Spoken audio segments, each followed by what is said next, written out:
जय हिंद दोस्तों, आप सभी का स्वागत है आपके अपने YouTube channel air success force पर।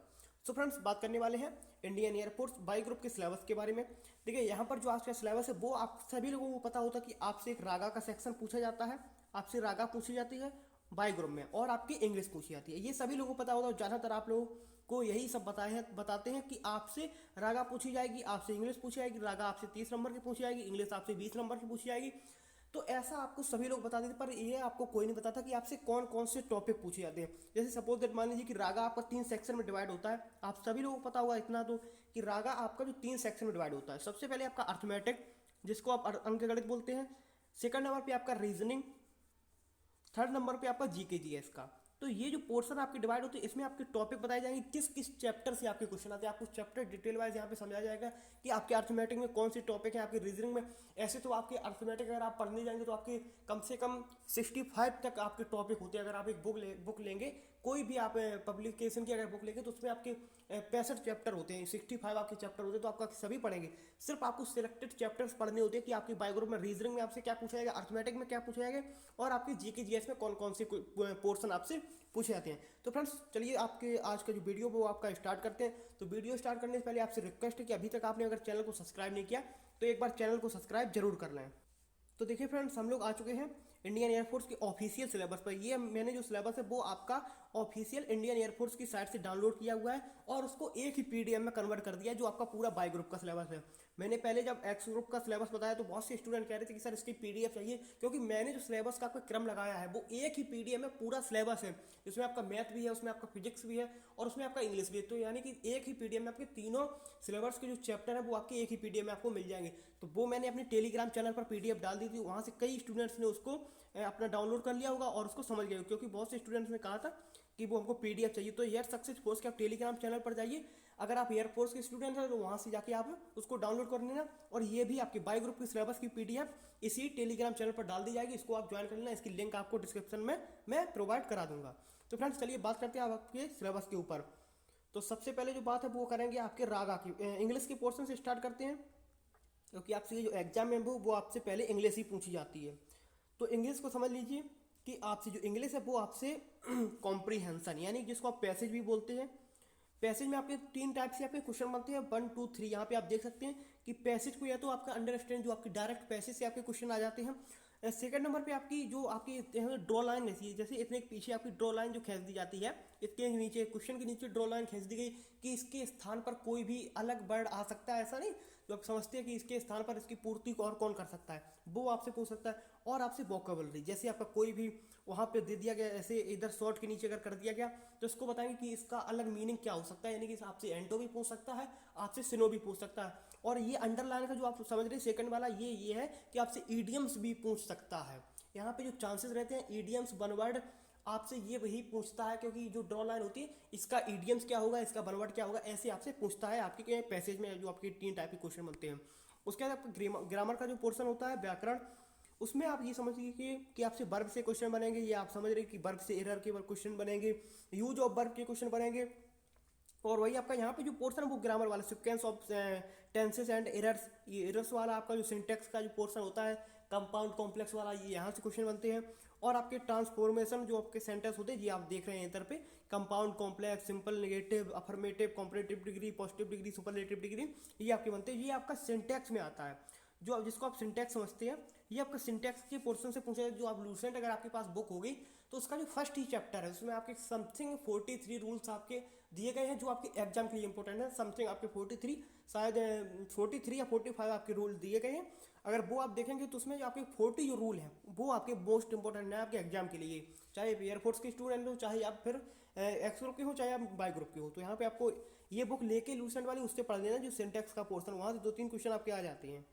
बात करते हैं आपकी ग्रामर सेकंड का जो पोर्शन होता है ग्रामर वाला, उसमें आपसे क्या पूछा जाता है तो आप देख रहे हैं noun, verbs, adjective, adjective from nouns, जिसको आप समझते हैं कि आपको वर्ब एक दे दी जाती है, उसका आपका एडवर्ब पूछा जाता है। आपको एक मीनिंग दे दी कि नाउन दे दिया गया, उसका एडजेक्टिव आपसे पूछा जाता है। ऐसे आपके क्वेश्चन बनते हैं।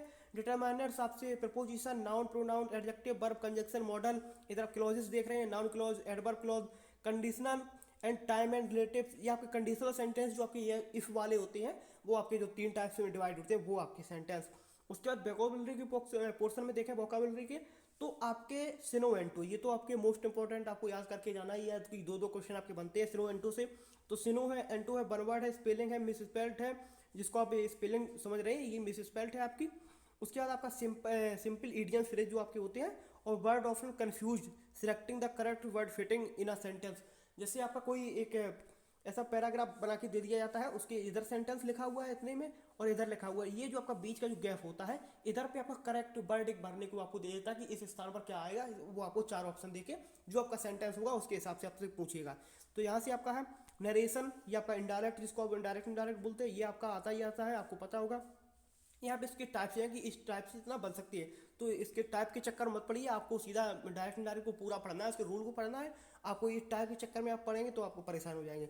वही सीन आपके एक्टिव पैसिव वॉइस का, तो एक्टिव पैसिव को भी आपको उसी तरीके से पढ़ना है, एक्टिव पैसिव वॉइस को जिस तरीके से आप पढ़ेंगे आप। तो यहाँ पे अब दिया गया है कि किस किस टाइप से आपसे क्वेश्चन पूछे जाएंगे। और पैरा जम्बल आपसे हैं जो आपके PQRS को होते हैं, इसको समझ लीजिए कि पैरा जम्बल, तो PQRS वाले जिसको, और ये अब कंपलसरी हो गया एयरफोर्स में आपके, ये एक इसकी 100% चांसेस रहते हैं कि ये आपका है, एक ना एक आपसे पूछा ही जाएगा। एक तो आपसे पैरा जम्बल पूछा ही जाता है अब एयरफोर्स में, दो तीन अगर एग्जाम की देखें, पहले ऐसा रेयर चांस रहती है इसके, अब ये पूछा जाता है आपके हर एक एग्जाम में। यहाँ पर आपको इंग्लिश की अगर पूरा जो सिलेबस है वो आपको समझ में आ गया हो तो यार एक बार वीडियो को लाइक कर दे, चैनल को सब्सक्राइब जरूर कर लें।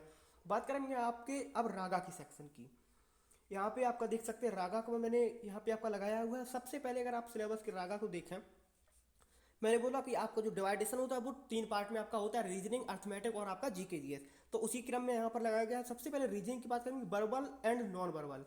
नॉन वर्बल को समझ लीजिए कि आपको पूरी नॉन वर्बल रीजनिंग पढ़नी ही है एयरफोर्स बाय ग्रुप के लिए, पूरी नॉन वर्बल, जिसको आप समझ लें। इसमें आप जो पांच आकृति आपसे पूछता है आपके बाय ग्रुप के एग्जाम में। पांच आकृति एक मायने रखती है कि आपसे बहुत बड़ा एक जो एक आपका क्राइटेरिया रहता है कि आपसे नॉन वर्बल से आपके पांच आकृति पूछेगा। ज़्यादातर आपसे जो उसके प्लेसेस में जो चेंजमेंट आते हैं, जैसे समझ सकते हैं कि आपसे जो प्लेसेस में चेंजमेंट आती है कि इधर से उधर की आकृति, या आपसे मिरर इमेज, या आपसे वाटर इमेज, ये आपसे पूछता है आपके नॉन वर्बल से। तो इसको समझ लीजिए। न्यूमेरिकल सीरीज जो आपकी होती है, एक दो तीन डॉट डॉट डॉट, इधर फिर इधर पे लिख दिए 6, तो इसके बीच में क्या आएगा, तो वही आपका सीन, इधर 5 आएगा इधर 4 आएगा, ये वाली सीन ये आपके ऐसी समझाने के लिए बता दी, ऐसी सिंपल आती नहीं है। उसके बाद है आपकी डिस्टेंस एंड डायरेक्शन, दिशा और दूरी, पूरब में उत्तर में चला। उसके बाद mathematical operation, number ranking and time sequence test, फिर है आपका assign artificial value of mathematical digit, जैसे यहाँ पर 1 2 3 4 दे दिया, इसको @ डॉलर, कॉपीराइट, ऐसे आपको बताता है। तो ये इस तरीके से आपकी वैल्यूज होती हैं, ये आपकी कोडिंग डिकोडिंग के अंतर्गत आती हैं। उसके बाद अगर हम बात करते हैं आपकी inserting correct mathematical sign, human relation, वही आपका माता पिता वाला कि इसके ये हुए इसके हुए, coding decoding, odd and out, odd man out. उसके बाद है म्यूचुअल रिलेशन प्रॉब्लम। उसके बाद है आपका टॉलेस्ट यंगेस्ट, और रिलेशन जो आपका होता है कि रमेश जो है वो आपका राम से लंबा है, ऐसे जो आपके बनते हैं क्वेश्चन, राम है वो सीता से लंबी है, या जो आपके बनते हैं ऐसे क्वेश्चन, वो आपके हैं ये जो आपके दिए गए हैं टॉलेस्ट यंगेस्ट और रिलेशन वाले। डिक्शनरी वर्ड है आपका डिक्शनरी बोर्ड। उसके बाद है आपका एनालॉग, जो सादृश्यता जिसको आप बोलते हैं, जो आपका फर्स्ट चैप्टर में कि जैसे आपसे पूछता है कि भारत की राजधानी आपसे दिल्ली है तो आपके पाकिस्तान की कहाँ होगी, ऐसे उधर मान के चलिए उसको। नॉन वर्बल यहाँ पे देख लीजिए कि ये आपको पढ़ना ही पढ़ना है। इसमें आपके जो नॉन वर्बल का रहता है, नंबर कोडिंग है आपका और नंबर ऑफ पजल है। यहाँ पर आपको रीजनिंग का जो सिलेबस है वो आपको समझ में, आप रीजनिंग के लिए टेंशन मत लेना, आर के झांकी एक बुक लो, उसके जो आपके नॉन वर्बल के वो कुछ टॉपिक आप सिलेक्ट कर लेना अपने टीचर से, जिसे आप पढ़ते हैं तो उधर से आप टॉपिक सिलेक्ट करना, और नॉन वर्बल को आप पूरा पढ़ लेना। नॉन वर्बल को आप पूरा पढ़ लेना तो आर के झांकी बुक से आपके बाई ग्रुप का काम हो जाएगा। मैथमेटिक्स की बात करते हैं, तो मैथमेटिक्स को आप समझ रहे होंगे। देखिए यहाँ पर जो मैथमेटिक्स होती है वो आपकी अर्थमेटिक होती है, जिसको आप अंकगणित बोलते हैं। अंकगणित की बुक के बारे में बताता चलो कि आप FD यादव एक ले लें, या फिर RS अग्रवाल भी ले सकते हैं, तो आपको कोई प्रॉब्लम नहीं।